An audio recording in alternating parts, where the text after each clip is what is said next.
9. An instance of Protestant moderation. We often hear Protestants complaining of the violent style of Catholic writers. It is a clerical ruse of great and keen cunning, because on the other hand, they vaunt great moderation and tenderness in their attitude towards the Church. Now we have something to say about it. 1. What they are pleased to call violence in Catholic writers is only an ardent zeal for the truth, that zeal which devoured our Savior Jesus Christ when he whipped the buyers and sellers out of the temple and made Pharisees and scribes writhe under his scathing anathemas. 2. Catholics attack Protestantism, but only on the defensive against Protestants. Protestantism is a rebellion, essentially unwarrantable, against truth, and the Church, and the children of the Church and of truth, never take up arms against Protestantism, but to ward off its attacks and save their faith. 3. Lastly, this Protestant moderation is of a kind both with their style of controversy and their tolerance. It does not exist, and we defiantly hurl back the charge they advance against us. We shall now give a proof of a general character, a well-known proof, upheld alike by the Protestant and the socialistic press. The journals of the principal sects of France, Le Lien, L'Espérance, Les Archives, have with great zeal announced and encouraged a book as one of the very best, and one which is to be found in all the Protestant publishing houses of Paris. It is an old work by the Lutheran Malnix de Saint-Aldegonde, recently reushered before the public with the preface by Mgr Quinet. No Protestant organ protests against its republication. Nay, all hail its appearance. The preface says, "Our work is not only to refute popery, but to root it out. Not to root it out only, but to brand it with infamy.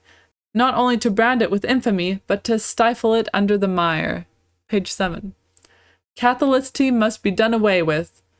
Whoever undertakes to root out that sickly and mischievous superstition, Catholicity, provided he feels able to do it, should first of all remove such superstition out of sight of the people and render its practice absolutely and physically impossible. At the same time, no hope should be held for its reappearance. Page 31. This religious despotism, the Catholic Church, cannot be rooted out unless we get rid of all its legality. Blind as it is, it dooms itself to be the victim of blind force. Page 37. No truce with the unjust. Page 42. The principle that all religions are equal is at variance with all philosophy, all science, and all history. There exists a religion which glories in its being incompatible with modern liberties. Had the French Revolution seen this difference plainly, it might, by a concentration of its powers, enmities, and decisions, have exterminated a worship which denies existence to modern civilization. But that revolution was wanting in audacity, and the Catholic worship, which it was its mission to break, came out of its hands stronger, healthier, and bolder than ever. Let us not be guilty of the same again. Page 57 and following. It is a plain talk. We know where we should find ourselves were Protestantism to triumph over the Christian Church. In the face of such open violence, thus openly exciting people to hatred against and to the destruction of religion, who will dare to find fault with us Christians because we rise to defend our faith and our life? However, we should not much wonder at this incredible challenge to persecute and annihilate the Church with fire and sword. Mgr Quinet only repeats with a faint echo the sanguinary declamations of the founders of Protestantism. He only writes today what Luther and Calvin wrote 300 years ago, and wrote in so exaggerated terms and with a fury so deep that the revolutionists of our times could not hold the candle to them. In his fine work on Protestantism, Augustus Nicola says, "No language did ever lend itself to express the sanguinary violence of Luther's writings. His The Papacy of Rome Founded by the Devil is a blot that will disgrace forever not only the literature of Germany, but even the annals of mankind. The Pope," truly the pen almost refuses to copy the words, "is the devil. Were I able to kill the devil, should I not do it at the peril of my life? The Pope is an enraged wolf, against which the whole world should rise without waiting for a magistrate's warrant. In such matters there can never be cause for regret, unless it were for not having been able to plunge the dagger deeper into his breast.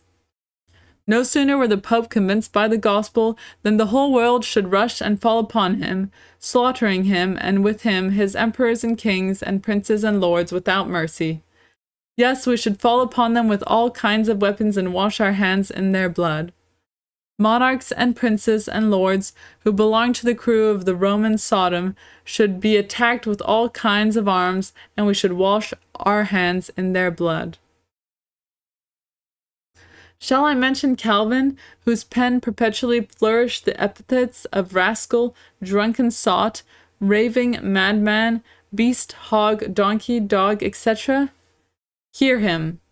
As for the Jesuits, who are our greatest opponents, they should be put to death, or, if that could not be easily done, they should be expelled or certainly crushed out with lies and calumnies. Just what Quinet advises. The papacy must be rooted out, it must be dishonored, choked in the mire. After such violent declarations by Luther and Calvin, it is easily understood why the revolutionists of our days have so much sympathy for Protestantism. But it is passing all understanding how such Protestant journals are called moderate, and Protestant publishers should have advertised and offered for sale the work of Marnix and its preface. Marnix's book is a tissue of obscenities, of infamies so revolting that respect for my readers and for self will not allow me to make any quotation from it. I made an attempt but gave it up in disgust. He utters blasphemies which no Christian should dare to repeat, not even for the purpose of inspiring a salutary horror of them.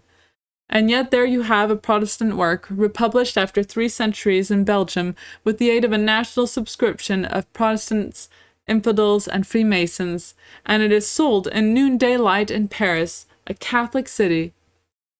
Yes, let Protestants wonder at the generous indignation of the Catholics. Let them complain because the children of the Church resent and repel the insults heaped on their mother. Let them boast, forsooth, of their meekness and of their moderation.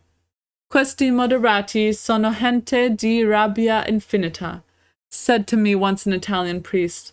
They call themselves moderate, but their fury is infinite.